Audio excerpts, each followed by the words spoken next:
오늘은 예수님의 12제자 7번째 시간으로요, 마태에 대해서 함께 배우는 시간을 갖도록 하겠습니다. 마태의 본래 이름이 뭐냐면 레위입니다. 레위. 그래서 마가복음과 누가복음에는 레위라고 기록을 되어 있고요. 마태가 쓴 이 마태복음에는 마태라고 그렇게 기록을 했습니다. 사실 마태에 대한 기록이 많이 있지 않아요. 그렇지만 이렇게 제한적으로 있지만, 제한적으로 있는 그 말씀 가운데 마태의 아름다운 헌신과 또 사명을 발견할 수 있습니다. 그래서 오늘은 우리 마태복음 9장 9절부터 13절까지 말씀을 통해서 하나님께서 사도 마태를 통해서 우리에게 주시는 그런 영적 교훈을 함께 받도록 하겠습니다. 그 첫 번째는요, 우리는 물질주의에서 영적 가치로의 전환이 필요하다라는 것입니다. 우리는 물질주의에서 영적 가치로의 전환이 필요하다. 로마가 당시 이제 이웃 나라를 정복하게 되면요, 가장 먼저 했던 것이 뭐냐면 그 마을 또 그 동네에서 텍스를 이제 세금을 거두는 세리를 뽑는 것이었어요. 근데 이게 세리를 어떻게 선발하느냐? 그 마을에 살고 있는 사람 중에서 선발을 했는데, 오늘날은 말하면 이제 좀 입찰제와 비슷한 것입니다. 그러니까 예를 들어서 내가 1년 동안 이 동네에서 이 마을에서 세금을 얼마 거둘 것인지 써서 제출하는 거예요. 그래서 가장 많은 금액을 쓴 사람이 이제 그 동네의 세리로 선발이 되는 것입니다. 예를 들면 어떤 사람이 이 동네에서 내가 1년 동안 10만 불의 세금을 걷겠습니다라고 쓰는 거예요. 그래서 최고액이 이 사람이 최고액을 쓴 겁니다. 그러면 이제 이 사람이 세리가 됩니다. 근데 어떻게 되느냐? 선납을 하는 거예요. 10만 불을 이제 미리 선납을 하고 그다음에 세금을 걷기 시작을 합니다. 선납을 하고 난 후에는 그 동네에서 세금을 얼마나 거두든지에 관해서는 이 로마 정부가 간섭을 하지 않았어요. 로마는 세금을 굉장히 중요시 여겼거든요. 그래서 그 당시 사람들이 조세 저항을 할 경우에는 굉장히 엄벌에 처했습니다. 그래서 이 세리들은 로마 정부라는 큰 권력을 등에 짊어지고 동족, 같은 마을 사람들이었잖아요. 동족의 피를 빨아먹는 그러한 일을 했어요. 당시 세리들은 작게는 3.5%에서 최대한 15%까지 세금을 걷어들었는데, 만약에 이 동네에 악덕 세리가 딱 그래서 이제 세리를 할 경우에는 매길 수 있는 모든 품목마다 다 최대치의 세금을 매겨서 돈을 걷어들이기 시작을 한 것입니다. 세리들은 로마 정부의 선납을 미리 했잖아요. 거기에 대해 몇 배 되는 수익을 얻기 위해서 아주 지독하게 잔인할 정도로 이제 세금을 걷어들이기 시작을 하는 거예요. 오늘 주인공이 세리 마태의 주무대가 어디였냐? 바로 가버나움이었습니다. 가버나움은 이스라엘의 중앙 정도에 위치했는데, 이 아래쪽에는 예루살렘이 있고 위쪽에 다메섹이 있습니다. 큰 도시였는데 다메섹과 예루살렘을 오가는 중앙에 있는 곳이 바로 가버나움이었고, 이것을 통과할 때 상인들이 그곳에 항상 이제 세금을 내야 했어요. 근데 이제 큰 물건만 내는 것이 아니라 짜잘짜잘한 것까지 다 매겨가면서 세금을 내야 했습니다. 심지어 어부들에게 잡은 고기마다 또 세금을 매겼어요. 가버나움에서 활동했던 어부들이 누구였는지 바로 베드로, 안드레, 야고보, 요한이었어요. 그래서 아마 베드로, 안드레, 야고보, 요한 이 마태에게 세금을 냈을 가능성이 큽니다. 당시 세리는 유대인이었지만 동족의 피를 빨아먹는다라는 것 때문에 유대인들이 모여서 예배드리는 이 회당에도 참석을 하지 못했고요. 심지어 어떤 심각한 사건을 목격을 했어요. 그럼에도 불구하고 재판장에서 증인으로 채택을 내지 못했습니다. 그러니까 이 세리라는 게 그 당시에는 굉장히 사기꾼, 또 거짓말쟁이, 믿을 수 없는 사람이라는 인식이 굉장히 강해서 어떤 걸 목격을 해도 증인으로 채택할 수 없는 그런 상황이었어요. 그런데 마태가 유대인들에게 이런 엄청난 비난을 감내하고서라도 이 세리가 되고자 했던 이유는 뭐냐? 바로 많은 돈을 벌 수 있었기 때문이었습니다. 마태 본래 이름이 레위였잖아요. 레위는 연합하다라는 뜻이 있거든요. 레위 지파가 있었잖아요. 레위 지파가 제사장으로서 하나님과 연합하면서 하나님께 예배드리는 그런 직무가 있었거든요. 아무래도 이 아버지는 이 아들의 이름을 레위라고 지면서, 너는 이 레위 지파 족속답게 하나님과 연합하면서 하나님을 예배하면서 살아라고 이름을 지었지만, 이 마태는 하나님과 연합하면서 사는 것이 아니라 돈과 연합하면서 사는 그런 삶을 살게 됩니다.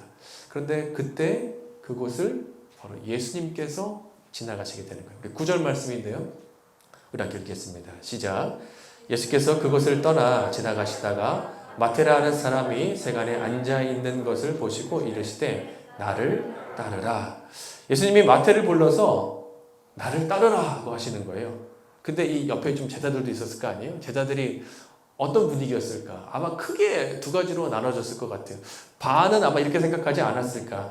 야, 저 마태가 어떤 사람인데 황금알을 낳는 거위를 지금 손에 쥐고 있는 사람인데 어떻게 그 모든 것을 포기하고 예수님을 따를까? 쉽지 않을 걸이라고 생각하는 부류가 있었을 것이고, 아마 또 한 부류는 무척 화를 냈을 것 같아요. 야, 뭐 우리도 다 어부고 뭐 우리도 뭐 특별히 내세울 건 없는 사람들이지만 그래도 야, 이 팀에 세리 마태까지 들어오는 거는 야, 이 팀 수준이 너무 낮아지는 거 아니냐? 어떻게 예수님께서 저런 사람까지 부르시냐? 어떻게 세리 마태가 이 팀에 들어올 수 있느냐? 하면서 아마 불평을 토로하는 사람도 있었을 것 같아요. 그런데 예수님께서 이 마태에게 나를 따르라 하고 부르시다 놀라운 일이 펼쳐집니다. 우리 9절 한 번 더 읽도록 하겠습니다. 그 다음인데요. 시작. 예수께서 그곳을 떠나 지나가시다가 마태라는 사람이 세간에 앉아있는 것을 보시고 이르시되 나를 따르라 하시니 일어나 따르니라.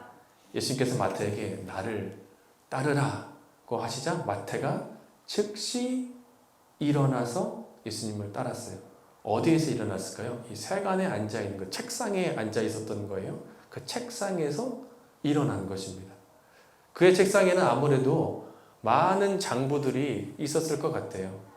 내가 돈을 받아야 할 수입 목록들이 딱 적힌 아마 장부들도 있었을 것이고, 그리고 로마 정부에 이미 선납을 했기 때문에 야, 내가 계산을 해서 차액이 어느 정도 될까라고 계산했던 그 계산 목록들도 쭉 적혀있는 아마 장부도 있었을 것입니다. 이 책상의 장부들은요, 그동안 마태가 많은 사람들에게 비난을 받음에도 불구하고 감내하면서 살게 하는 그의 원동력이기도 했던 거예요. 마태가 추구했던 삶의 가치 바로 물질주의였습니다. 그런데 예수님께서 나를 따르라 라고 부르시자 그가 이 책상에서, 이 세간의 책상에서 벌떡 일어나서 물질주의에서 벌떡 일어나서 예수님을 따라가기 시작하는 거예요. 당시요, 세리가 되는 것은 쉬운 게 아니었어요. 이 베드로, 안드레, 야고보, 요한은요, 예수님 따르다가 이게 좀 아닌가 보다 하면 다시 가서 물고기 잡으면 되잖아요. 근데 그 당시에 세리가 되는 건 쉬운 게 아니었고, 그 당시 수학도 잘해야 했고, 세계 국어를 해야 됐대요. 아람어, 헬라어, 히브리어. 그리고 심지어 어떤 사람들은 4개국어까지 했습니다. 로마인들과 상대하기 위해서 라틴어까지 공부했다라고 그래요. 이렇게 노력을 해서 겨우겨우 그 자리까지 올라간 건데, 이 자리를 한 번에 관둔다? 로마 정부의 미우터를 받겠다? 다시 돌아가지 못하는 길을 그가 지금 선택을 한 것입니다. 계산이 굉장히 정확했던 마태였을 거 아니에요? 그가 세리를 관둘 때 앞으로 펼쳐질 거에 대해서 계산하지 못했을까요? 아마 충분히 계산했을 것 같아요. 그런데 그가 왜 물질이 보존된 이 책상에서 왜 황금알을 낳는 이 거위를 걷어차고 왜 예수님을 따라 나섰을까? 마태복음을 보면, 마태가 쓴 마태복음을 보면 다른 복음서, 마가복음, 누가복음, 요한복음에는 기록되어 있지 않는 예수님의 비유가 기록되어 있어요. 그것은 바로 밭에 감추어진 보화에 대한 비유입니다. 소장농이 이제 밭을 열심히 갈고 있는 거예요. 근데 갑자기 턱 하면서 뭐가 걸렸습니다. 이게 뭐지? 그래서 파헤치니까 거기에 웬 보화가 담긴 상자가 발견해요. 열어보니까 어마어마한 보화가 있는데 이게 너무나 커서 움직일 수 없는 상황이었습니다. 다시 덮어뒀어요. 당시에는 뭐 은행도 제대로 갖춰져 있지 않고 전쟁도 많았기 때문에 많은 사람들이 이제 귀중품을요 밭에다 감춰두는 일들이 많이 있었습니다. 그러나 전쟁에 끌려가기도 하고 때로는 죽기도 하면 이 밭에 감춰진 보화에 대해서 아무도 모르는 거예요. 그럼 계속해서 그냥 몇십 년 동안 쭉 흘러가는 경우가 있었습니다. 최근에도 이런 일이 있었는데요. 2014년에 미국 캘리포니아에서 살고 있는 한 중년 부부가 이제 강아지와 함께 이제 집 마당 앞쪽을 쭉 산책하고 있는데 갑자기 도중에 뭐가 툭 튀어나온 게 하나 보인 거예요. 근데 낡은 깡통이었습니다. 그래서 깡통을 파내자 그 깡통 아래 또 수많은 깡통들이 계속 나오기 시작을 하는 거예요. 열어보니까 그 깡통 안에 1427개 금화가 들어있었던 거예요. 그러니까 이게 1847년도에 이제 캘리포니아 이제 골드 러시를 하러 갈 때 그 당시에 이제 샌프란시스코에서 주조했던 아주 희귀한 금화 동전이었어요. 그러니까 이거를 가치로 따져보니까 $10,000의 어마어마한 돈이 있었던 것이었습니다. 근데 이게 지금 이와 비슷한 상황인 거예요. 오랫동안 이제 밭에 묻혀져 있다가 이 소장농이 하다가 이제 우연치 않게 이걸 딱 발견하게 된 것입니다. 그래서 그 소장농이 즉시 밭의 주인에게 가서 이렇게 얘기하는 거예요. 주인님, 제가 이 밭 사겠습니다. 그래서 주인이 그래, 네가 몇 년 동안 이 밭 관리하면서 잘 농사했으니까 그래, 내가 너한테 팔게 라고 얘기를 하는 거예요. 그래서 이 소장농이 자기의 소유를 다 팔아서 이 밭을 샀다라고 마태복음에서 그렇게 마태가 기록을 하고 있어요. 친구들의 반응이 어땠을까요? 야, 바보야. 주인이 그냥 일을 하라고 준 밭인데 그 밭을 못 털어서 바보 아니야 라고 얘기했을 거 아니에요? 근데 그때 이 소장농이 아마 웃으면서 얘기하지 않았을까? 야, 나 보았어. 나 발견했어. 나 발견했다고. 마태복음에만 나오는 이 마태의 비유가 어쩌면 이 마태의 고백일 수도 있겠다라는 생각이 좀 들었어요. 마태가 항상 책상에만 앉아 있는 거예요. 야, 내가 로마 정부에 냈던 어마어마한 성금이 있는데 그거 뽑아내기 위해서 내가 좀 세금 많이 걷었네. 그럼 차익이 얼마나 될까 하면서 막 적어있던 그 장부들, 그것만 생각했던 인생입니다.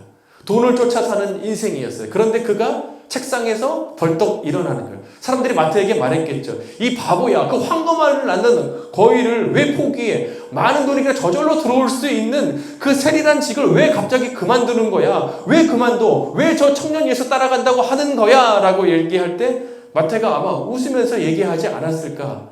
야, 나는 보았어. 나 발견했어. 나 드디어 발견했다고. 내 인생을 다 걸어도 아깝지 않을 그 메시아이신 예수 그리스도를 내가 드디어 발견했다고 그가 얘기했을 것 같아요. 불교의 부처님이 있습니다. 부처는요, 많은 인생의 문제들에 대한 답을 굉장히 지혜롭게 잘 전했던 사람이었어요. 그렇지만 그에게 묻지 말아야 할 14가지 질문이 있었어요. 그것을 바로 불교에서 14무기라고 합니다. 그러니까 다른 여러 질문들은 나한테 해도 되지만 이 14가지에 대해서는 내가 대답할 수 없다. 그래서 14무기라는 것을 만들었어요. 그래서 그가 이렇게 얘기했습니다. 나에게 이런 질문 하지 말아라. 신에 대해서, 영혼에 대해서, 천국에 대해서, 지옥에 대해서 나는 거기에 대해서 모르니까 나에게 물어보지 말아라 하면서 14무기를 만들었어요. 근데 그가 처음부터 여기에 대해서 침묵하려고 했던 건 아니었어요. 그가 이 14가지의 답을 찾기 위해서 그가 29살 때 출가해서 답을 찾아다니기 시작을 합니다. 명상에도 깊이 해봤지만 답을 찾지 못했어요. 그래서 한편으로 또 고행을 또 깊이 해봅니다. 그렇지만 그가 또 답을 찾지 못해요. 이러다 부처가 갑자기 득도하는 거예요. 그게 뭐냐면 답을 찾아서 득도한 것이 아니라 여기에 대한 답은 내릴 수가 없다. 여기에 대한 답은 아무도 대답할 수 없다라는 깨달음으로 득도를 하게 됐어요. 그래서 14가지의 질문은 하지 마. 거기에 대한 답은 알 수 없어. 라면서 그렇게 얘기했어요. 그런데 부처와 동시대에 살았던 사람이 누구냐? 바로 이사야 선지자였어요. 근데 이사야 선지자는 그가 이사야서에서 이렇게 얘기를 하죠.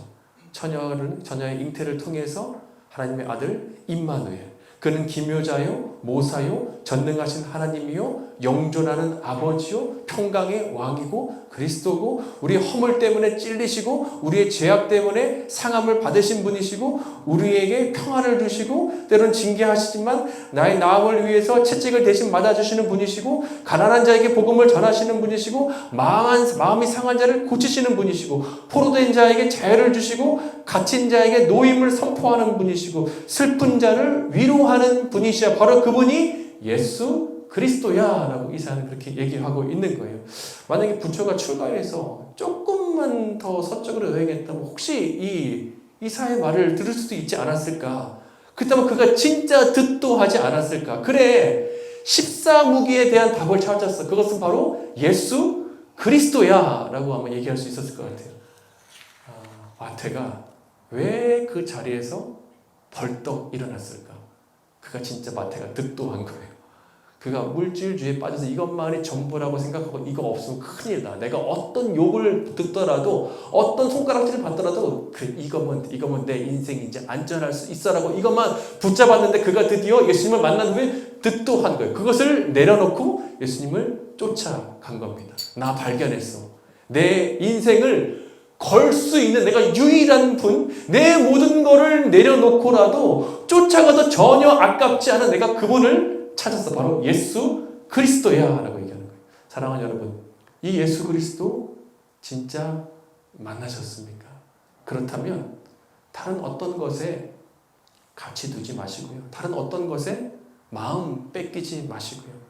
예수 그리스도 가장 소중한 나의 가치 대신 그분을 사랑하고 따라갈 수 있는 저와 우리 모두가 되기를 소망합니다.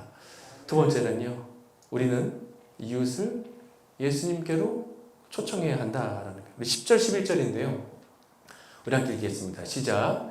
예수께서 마태의 집에서 앉아 음식을 잡수실 때 많은 세리와 죄인들이 와서 예수와 그의 제자들과 함께 앉았더니 바리새인들이 보고 그의 제자들에게 이르시되 어찌하여 너희 선생은 세리와 죄인들과 함께 잡수시느냐. 마태가 예수님의 제자가 된 이후에 이제 파티를 열기 시작을 했습니다. 근데 그곳에 이제 많은 죄인들이 함께 참석을 했어요. 당시 죄인이라고 하면요, 두 부류였습니다. 바로 세리와 창기였어요. 창기는 몸을 팔아서 돈을 버는 여성이었고요. 세리는 나라를 팔아서 돈을 버는 남성이었습니다. 둘 다 이스라엘의 대표적인 죄인이 바로 세리와 창기였습니다. 그런데 마태가 예수님의 제자가 된 이후에 예수님을 초청하고 또 많은 죄인들을 초청을 해서 파티를 열기 시작을 하는 거예요. 왜 파티를 열었을까? 야, 나 이제 앞으로 예수님의 제자 되면 더 이상 이렇게 못 노니까 오늘 마지막으로 내가 한번 진짜 한번 달려본다고, 끝까지 한번 달려보고 내가 이제 후회 없이 놀고 이제 예수님의 제자가 되겠다라는 뜻이었을까요? 그건 아니죠. 아마도 파티를 연 이유가 두 가지였을 것 같아요. 첫 번째는 많은 사람들에게 얘기하는 겁니다. 나 이제 예전 삶 정리했어. 나 일어났어. 나 이제 예수님의 제자 될 거야 라고 선포하는 거고, 두 번째는 예수님 만나기가 너무 좋았거든요. 나만 혼자 아는 것이 아니라 우리 죄인된 친구들, 창기들, 세리들에게 이 예수님 소개하고 싶었던 거예요. 특히 마태는 마태복음에서 이 12제자의 목록을 쓰는데요. 다른 제자들 이름 쭉 쓰다가 자기 이름에서 세리 마태라고 그렇게 이름을 써요. 오히려 이 복음서들이 앞으로 많은 세대에 걸쳐서 많은 사람들이 읽혀질 책인데, 그렇다면 자신의 좀 부끄러운 거 좀 숨기고 싶기도 할 텐데 12제자의 목록을 좀 적으면서 마태라고 쓰면 됐는데 굳이 그걸 세리 마태라고 기록을 합니다. 그것은 내가 이스라엘 대표적인 죄인이었어. 내가 이스라엘 최고의 죄인이었어. 그렇지만 내가 예수님 만난 후에 나 변화됐고 제자 됐어. 이 복음서를 읽는 너희들도 예수님 만나면 변할 수 있어 라고 알려주는 것 같아요. 그리고 그가 동족 유대인들에게까지 복음을 전해. 그가 동족 유대인들에게 얼마나 손가락질 받았습니까? 이방인 취급받은 거예요. 손가락질 받으면서 욕 받은 거예요. 그래서 이 마태와 유대인들은 서로 원수지간이었습니다. 근데 마태가 누구에게 마태복음을 쓰느냐? 바로 동족 유대인들에게 마태복음을 씁니다.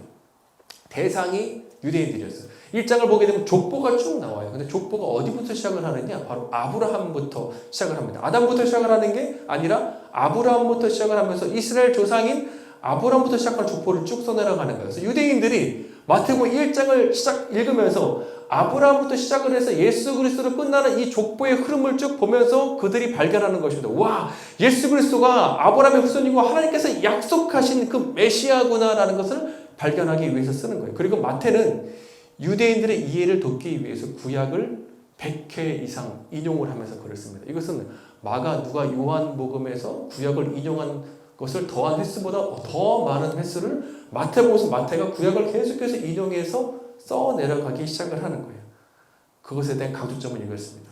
구약의 예언이 드디어 예수 그리스도를 통해서 성취가 되어서 예수님은 메시아야 라는 것을 알려주는 것이었어요. 그래서 이 마태복음은요, 구약과 신약을 연결하는 책이에요. 그래서 어쩌면 이 신약의 첫 번째 책이 된 것 같기도 합니다. 마태는 그렇게 유대인들에게 마태복음을 쓰면서 복음을 전하기 시작을 했어요.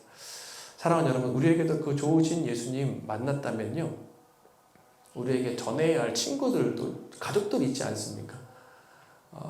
그 친구들에게 우리가 다가가야 될 것 같아요. 가족들에게 다가가고. 왜냐하면 예수님을 전할 수 있는 기회가 언제까지 있는 게 아니거든요. 1963년에 11월 23일 금요일 낮 12시 30분에요. 미국 달라스시에서 이제 오픈카 퍼레이드가 있었거든요. 근데 그때 갑자기 총성 3발이 울리더니 바로 미국 대통령 존 F 케네디가 바로 그곳에서 쓰러지는 일이 있었습니다. 그날 이 대통령의 주머니에는요, 좀 있으면 이제 연설해야 될 쪽지 연설문이 있었어요. 거기 연설문의 마지막 문단에는 범사에나 때가 있다라는 전도서의 말씀이었고, 미국이 세계 평화를 지키기 위해서 파수꾼의 사명을 잘 감당해야 한다라면서 시편 말씀이 주께서 성을 지켜주시는 자의 파수꾼의 경성함이 있다니 그런 구절들을 써 있는 그러한 연설문이었는데 결국 이 연설문은 발표되지 못했죠. 이렇게 케네디가 세상을 떠나기 이제 몇 달 전에 이 케네디 대통령은 이제 미국 국가 조찬 기도회를 합니다. 그러니까 기독교 대표인들을 불러가지고 함께 이제 미국 조찬 기도회를 열었어요. 근데 그때 누가 설교하셨냐? 빌리 그레이엄 목사님이 설교하셨어요. 근데 빌리 그레이엄 목사님이 이 존 F 케네디 대통령이 이제 비그리스도인이었기 때문에 복음을 전하기 싶어서 영원을 준비해라, 영원한 삶을 준비하라는 그런 메시지를 이제 그 조찬 기도회 때 전하기 시작을 합니다. 근데 거기서 이 존 F 이 대통령이 감동을 받았나 봐요. 그리고 조찬 기도회 끝나고 다 돌아가는데 빌리 그레이엄 목사님께 찾아가서 이렇게 얘기했어요. 잠시 백악관으로 좀 이동해서 그 설교에 대해서 내가 좀 더 이야기하고 싶은데 시간이 좀 되십니까? 라고 물었어요. 근데 빌리 그레이엄 목사님은 그때가 감기를 걸리셨거든요. 그래가지고 어떻게 얘기했었냐? 대통령님, 제가 지금 감기 바이러스를 제가 옮기고 싶지 않습니다. 그래서 다음에 말씀드리면 좋겠습니다. 라면서 이제 사양을 하신 거예요. 근데 케네디가 쓰러진 지 그날 11월 23일 그 뉴스를 직접 보신 빌리 그레이엄 목사님께서 순간 그 몇 달 전에 워싱턴에서 자기에게 백악관으로 가서 그 영혼에 대한 얘기를 조금만 더 할 수 있겠냐고 간청했던 그 대통령의 애절한 얼굴이 떠올랐다라는 거죠. 그래서 빌리 그레이엄 목사님이 그날 감기 때문에 케네디와 더불어서 영혼에 대한 이야기를 나누지 못하고 내가 충분히 얘기하지 못한 것이 내 일생일대의 최대 후회다라면서 그의 전기에서 그렇게 쓰고 있습니다. 사랑하는 여러분, 우리가 미루지 말고 후회 없이 우리가 전도했으면 좋겠습니다. 우리 사랑하는 지인들에게, 가족들에게. 예수님께서 12장 13절에서 이렇게 말씀하세요. 건강한 자에게는 의사가 쓸데없고 병든 자에게나 쓸데있느니라. 나는 의인을 부르러 온 것이 아니라 죄인을 부르러 왔다라고 말씀하세요. 우리 주변에 보면요, 멀쩡한 사람들, 너무나 잘 사는 사람들 많이 있어요. 우리가 인스타그램 하시는 분들 보게 되면 인스타그램 보면 다들 너무나 행복하잖아요. 다 웃고 있는 사진만 올리고 다 여행 간 사진들만 올리니까 다 너무 행복한 거예요. 그렇지만 사실은 우리가 정말 조금만 더 깊이 얘기 나누다 보면 우리 마음 가운데는 또 우리 지인들 가운데는 다 영적으로 병들어 있는 사람들이 많이 있습니다. 마태처럼요, 초청해서 함께 식사도 하고 함께 깊은 영적 얘기도 함께 나누면서 때로는 교회도 초청하면서 예수님을 만날 수 있도록 소개할 수 있는 저와 우리 모두가 되기를 소망합니다. 물질적으로 여유로운 말년을 보낼 수 있었던 그것이 또 보장되었던 마태는 더 가치 있는 예수 그리스도라는 보물을 발견한 후에 세례의 책상을 박차고 일어났고 그 예수님이 얼마나 좋았던지 파티를 열어가지고 많은 죄인된 친구들을 초대를 했어요. 그리고 그때 받은 그 은혜가, 예수님 만난 그 은혜가, 불러주시는 은혜가 얼마나 컸는지 그 은혜를 평생 안고 살아갑니다. 그래서 후에는 그가 말년에 에티오피아까지 가서 선교를 하고 그곳에서 칼과 도끼에 순교를 당했다라고 전해지고 있어요. 누군가는 세리를 계속했으면 말년에 정말 여유롭게 풍족하게 살았을 텐데 안타깝다라고 말할지 모르지만 마태는 그렇게 생각하지 않았어요. 마태는 자신을 불러주시고 사랑해주시고 용납해주시고 구원해주시고 그 예수님을 위해서 불꽃처럼 확 타오르다가 그냥 끝난 그 자신의 아름다운 말년의 삶이 너무나 멋있다라고 고백하면서 순교했던 너무나 아름다운 사도였습니다. 이 마태의 삶을 보게 되면 이 찬양이 떠올라요. 주 예수보다도 귀한 것은 없네. 그가 돈이 그의 삶의 최고였거든요. 손가락질 욕먹으면 좀 어때? 매국노라고 좀 욕먹으면 어때? 나는 이것만 보장되면 나는 괜찮아 라면서 있었지만 예수 그리스도 만난 후에 주 예수보다도 귀한 것은 없네 라고 고백한 마태처럼 우리 모두가 주 예수보다도 귀한 것은 없습니다 라고 고백하며 우리 삶을 주님께 드릴 수 있는 저와 우리 모두가 되기를 소망합니다.